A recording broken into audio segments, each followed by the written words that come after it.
Hello everybody and welcome back. How has your week been? Hopefully pretty good. I'm Buddy Strange, this is StrangeVoodooTV, and this is the weekly pick'em and wrap-up show, and I've got a little surprise at the end for you, so stick around or just jump to that spot if you don't want to hear my wrap-up of the Super Bowl. That's perfectly fine. But anyway, let's just get into it. And real quick note, there's not going to be win of the week, loss of the week, mainly because the win of the week is obviously the Patriots and the loss of the week is obviously America. Because this week it was just weak commercials outside of the NFL 100 commercial. That was probably the best commercial. I really enjoyed that one. That was just the cross between eras in the NFL. You had Barry Sanders doing his move, LaDainian Tomlinson doing his celebration, and then you had Dion and Urlacher. The Brady Baker Mayfield bit was pretty funny. I just really enjoyed that one. But outside of that commercial, it was pretty weak commercial. Of course, bad halftime. I mean, you've seen all the memes out there going around. I'm proud of the meme community, the SpongeBob community. Not just because of that.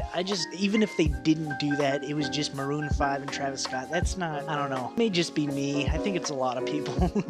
That's not an NFL halftime show. You want some rock or rap or, something to get you pumped up. A guy singing a love song about a girl, that's good music, just not fit for that kind of stage. When you're watching football and stuff, you want to get pumped up. You want to be like, yeah, something about a payphone isn't pumping me up to watch the second half of football. But anyway, and then you got a, seemingly boring game. It wasn't a boring game because of the low score. I hate seeing that. Defensive games are awesome too, just as much as barn burners. I love both. I love seeing both. But it was boring not because of a low score. It was boring because there's no memorable play. There's a couple plays that I'm like, I have to try to think real hard to remember, but I can remember. There wasn't that outstanding play which was like, oh, that was the Super Bowl. That was awesome. Last year you had the Philly special, of course. The year before that you had the Edelman catch, just the story of them coming back. The year before that you had the sack fumble on Cam Newton. That was huge for a touchdown. Actually, pretty much both sack fumbles on Cam Newton from Von Miller were huge. The year before that, the interception on the goal line. It just goes on and on. There's usually, out of all the Super Bowls, there's at least one, if not a couple, just big moments that make the game special, and you're like, wow, that was awesome, or, something like that. And just this last Super Bowl, it was a good game by the defenses, as I predicted. Not that well. I didn't predict it that well. But, it just wasn't, it didn't have any big moments. Gronk's catch, kinda, but even that wasn't too special of a moment, but compared to the rest of the game, it was pretty big. But yeah, it was all in all, it was a pretty boring game, not because of the low score, but because there were no memorable moments. If there was a huge sack on Goff or Brady or something, or just something like a great crazy catch, or punt return touchdown, just a little something, and there was none of that. No Devin Hester type return play or nothing. So yeah. America lost, as well as the Rams. The only thing I have to say other than that is congrats to the Patriots for winning yet again. And congrats to the Rams for at least having a better performance than Travis Scott.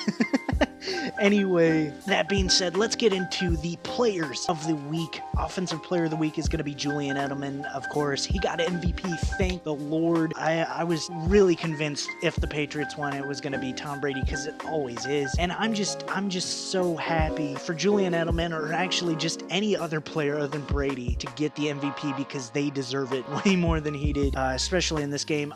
Ryan Allen, the punter, deserved MVP, to be honest, because that punt that hit at the 1 and bounced to like the 3 or 4 or something, like, oh my Lord, that was a perfect punt. He was on point the whole game. Gilmore was awesome in coverage. Donta Hightower played out of his mind for the whole game. It was just a really good game for players outside of offensive players, except for Julian Edelman, who had a really good day and very deserving of this week's offensive player of the week. Defensive player of the week is going to be Donta Hightower. Like I said, he just played out of his mind. He's an absolute manimal. It could have gone to Stephon Gilmore, and that would have been perfectly fine, pretty much interchangeable, but I don't know, for some reason, while watching the game, I had a better feel for Donta Hightower's presence, but that whole defense, that whole defense did really, really good job at stopping a high-flying, high-profile Rams offense, but as I predicted, I didn't think they were going to score many points. I didn't think either team was going to score many points, but they scored even less than I thought, for sure, but Donta Hightower on the Patriots defense definitely contributed. All right, special teams player of the week. What did I say a few weeks ago? I don't know how I would give this award to a punter, and that's exactly why I'm giving the award to Jim Nantz for cursing Stefan Gostkowski on that kick. No, just joking. I didn't know how I could give it to a punter, but just Ryan Allen's job during the Super Bowl was just outstanding. He did as perfect as a punter could be. He was that all game long whenever they needed a punt, which was a lot. He got it done, and wow, it was actually almost like watching a painting just being painted, and that's weird to say with a punter. Painter, punter. It was a work of fine art, and it was just a really good job on Ryan Allen's part to be able to pin the Rams deep in their own territory most of the game, and then that defense of the Patriots was able to stifle them. They couldn't get out of that bog, and it was mainly due to Ryan Allen's fantastic punting. All right, offensive rookie of the week is going to be Sony Michel yet again. Are you kidding me, Sony? He has been pretty much my MVP of these playoffs. He's just been outstanding week in and week out. I cannot give more praise for this guy. Sony Michel, he's just been awesome and pretty much my only choice for this week, but he was just awesome. He got the only touchdown of the game. Big props to the guy. He's just been outstanding throughout the whole entirety of the playoffs, and yeah, definitely good job. All right, defensive rookie of the week is going to be JC Jackson. Again, I'm limited on my choices, but in coverage, he did an outstanding job and it was able to defend the big time receiver. I mean, even Josh Reynolds, who's been pretty good, they were able to stop him up. Brandon Cooks, for the most part, Robert Woods, whoever he lined up against, he was able to do a good job against, and a very big reason why the Rams offense only scored 3 points. Oof. All right, everybody, and here is SVTV's play of the week. Oh, how exciting. This is the line of scrimmage. Nansen waiting for the Allen punt. Line drive boot. Bounces at the 5, dead ball. Perfectly played. Slater. Oh, wasn't that a great punt, everybody? Oh my god, that was definitely the play of the week. Anyway. Alright, really quickly, I do want to go over my bold predictions, kind of see how they played out, and give a little bit of a recap. As far as the first one, Goff will outstat Brady. It was pretty much even. The edge would go to Tom Brady, not just because of the win, but, I mean, quarterback rating for both were not outstanding, but Brady did just get the edge just a little bit in yardage as well. They both threw a pick, which goes into my next bold prediction. Brady will throw 3 interceptions. He only threw 1, and that one was to Corey Littleton, which was none of my 3 predictions on who would get the pick. I said Joyner, Talib, or Ebukam, and it was Littleton, but he did throw a pick, just not 3. And then next up, James White will be the leading rusher and receiver for the Patriots. He was neither, as Julian Edelman had a big day. And then Sony Michel actually had himself a pretty big day too. You wouldn't know just by the tape, but he had 94 yards and a touchdown, and SVTV's Offensive Rookie of the Week. So that's a pretty big week for him. What an honor.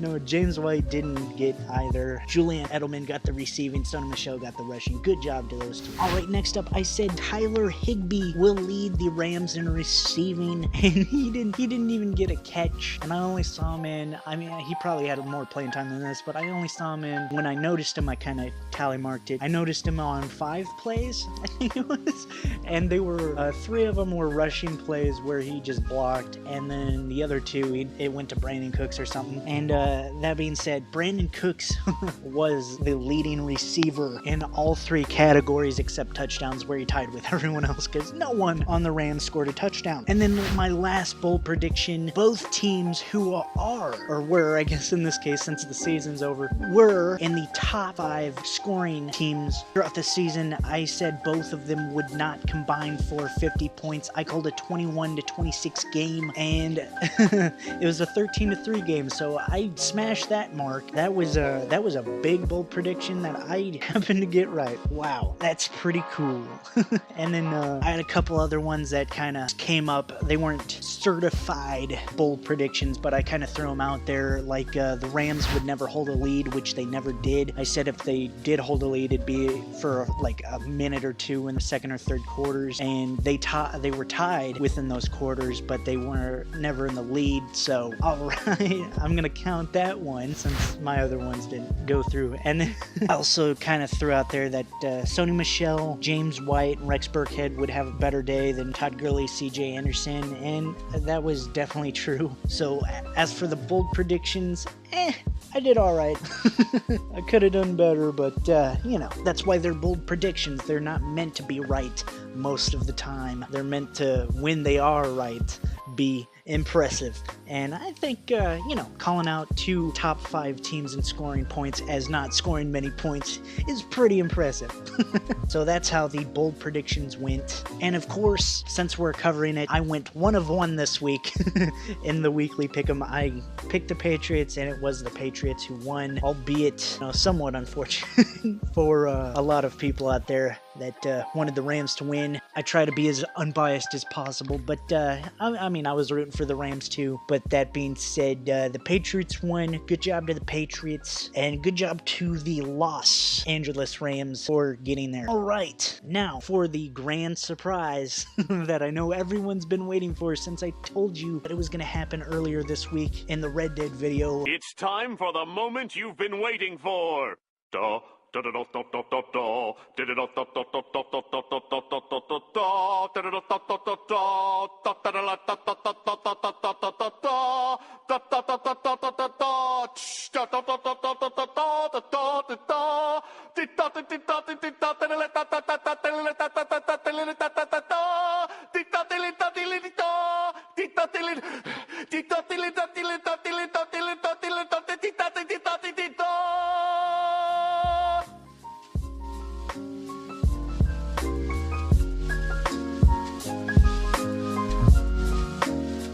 I am going to predict some games this week. Okay, alright, but hey buddy Strange, the NFL's over. What are you gonna predict? Next season's preseason? Are you gonna predict that already? No.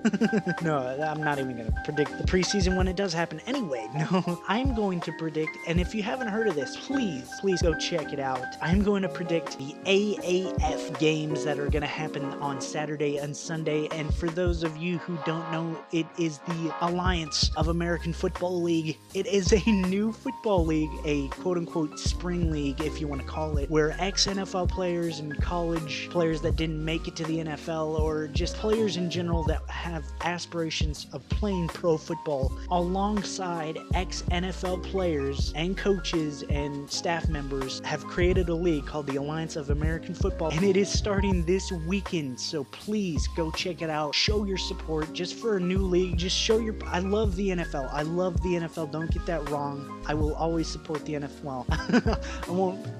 I will support the NFL for as long as they show respect to the game, which, I mean, there's been points for sure, but I mean, that's with anything. I love the NFL, but I also love competition, because competition is what drives leagues, organizations, people, things to be better, to do better, and that's why I'm all in support for another league to pop up, and then the XFL coming in 2020, I believe. But no, this the AAF, the Alliance of American Football League, is real, and it is coming just this weekend, so please tune in. It's going to be on your local station, CBS, and if you have cable, I pretty much can guarantee you have CBS. I'm pretty sure even if you don't have cable, I'm pretty sure it's streaming on their website, cbs.com or something, cbssports.com, one of those. Ixquick it, you'll find it. A Google for people who don't Ixquick. That being said, we're going to predict some of these games, and yes, I'm going to do this for the entire season. And like I said before, I don't like to bring a lot of my biases in, especially to sporting things and things to do with the NFL and different things like that.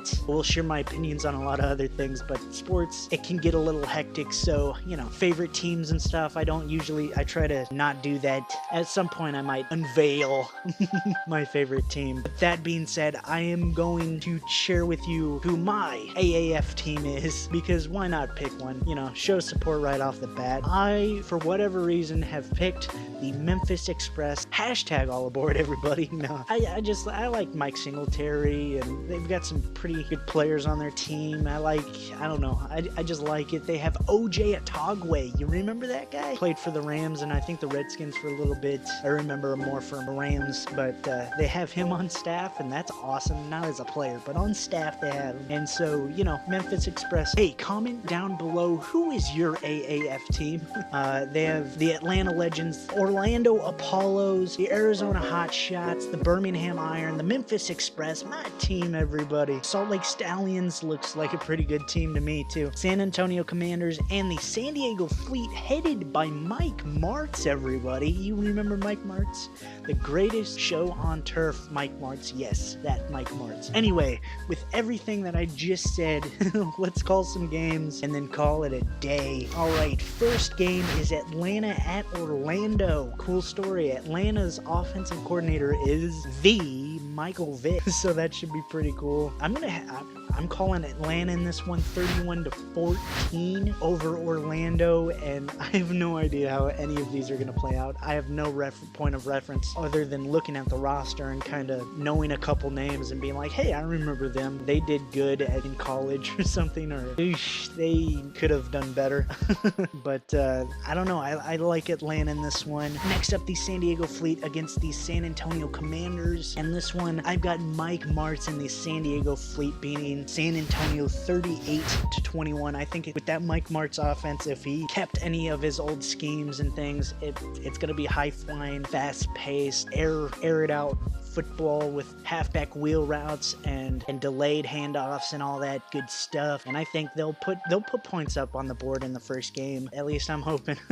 38-21 San Diego over San Antonio. All right, my Memphis Express against the Birmingham Iron. As biased as I am, the Birmingham Iron actually do have a pretty good team. They should be a team to beat in this league. However, you know, Memphis all the way, baby. Memphis wins 24-17. I have no reasons why, but I mean, Memphis's quarterback situation does look a little bit better than Birmingham's. I mean, you have ex-NFL quarterbacks such as Zach Mettenberger and Christian Hackenberg, and then, you know, Mike Singletary. So that should be a good one. And then lastly, Salt Lake City versus Arizona. Salt Lake City, I'm calling Salt Lake City in this one. I really like their run game of Brandon Oliver, ex-Charger, and Matt Asiata, ex-Viking fullback. That should be a pretty good run game right there. So I'm calling Salt Lake City over Arizona 27-20. And yeah, that's it.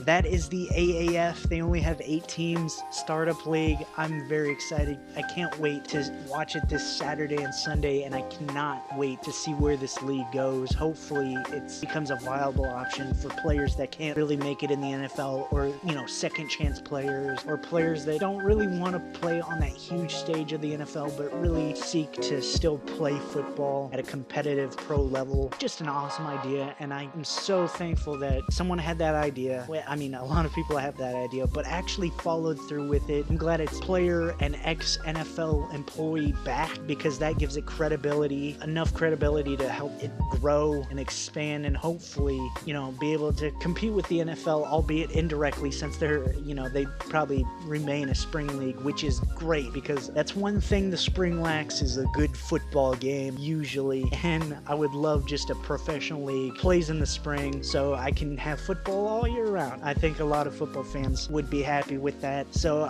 thank you to everyone involved with the AAF, the Alliance of American Football. Keep it going strong. I can't wait to see your first game, and I can't wait to see how this league turns out. It's going to be an interesting ride for sure. Alright, that being said, that is going to be the end of today's video. If you liked today's video, hit that like button. If you haven't already, hit that subscribe button. Your boy's looking to grow, and that's one of the ways we do it here on YouTube. You have to hit that subscribe button and show the love, spread the love. Anyway, comment anything down below, including, hey everybody, there isn't a spot to, you know, predict these games outside of like Las Vegas. I'm sure there's some sport betting sites that you can predict these games, but you know, there isn't a weekly pick'em page for this on AAF.com, or especially not NFL.com. You know, there's no place place to do that. So if you want to make the comments down below your hub to predict these games, I would love to play against you and for you to pick these games against me and make it a little fun game, little fun competition. I plan to pick the AAF each week it's on and every game, and make that the new weekly pick'em video. Since the NFL's season's over, I want to do this and support the AAF. So, you know, use the comments down below if you have any predictions, bold predictions, questions, anything like that. I would love to hear from you in the comments down below. As always, I'm Buddy Strange. This is StrangeVoodooTV. Keep it strange, people. I'll see you in the next one, and peace out.